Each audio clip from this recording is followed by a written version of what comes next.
Та нар илүү гарсан мөнгөө банкнд хадгалуулсны дараа тэр мөнгө яг хаашаа явдаг вэ?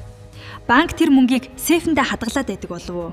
Үгүй ээ. Тэр мөнгө яг одоо ч гэсэн хаа нэгтээ аялж, ажиллаж байгаа. Энэхүү үйл үзэгдэх аяллыг санхүүгийн систем гэж нэрлэдэг. Бид орлогоосоо хэрэглээгээ хасаад цаана нь мөнгө илүү гаргадаг. Үүнийг орлогын илүүдэл гэнэ.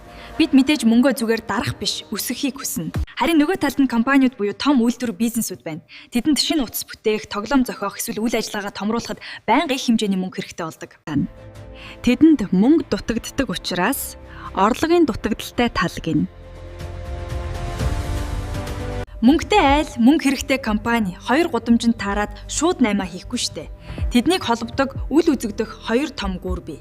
Нэгдүгээр гүр бол банк. Бид мөнгөө банкнд хадгалуулж, банк түүнийг цуглуулад компанид зээлдэг. Компани зээлээрээ бизнес хийж ашиг олоод банк руу буцааж төлөхөд банк бидэнд хөө өгдөг. Хоёр дахь гүр бол хөрөнгийн зах зээл. Энэ бол компаниуд өөрсдийнхөө хувьцааг хүмүүст санаал болгодог газар.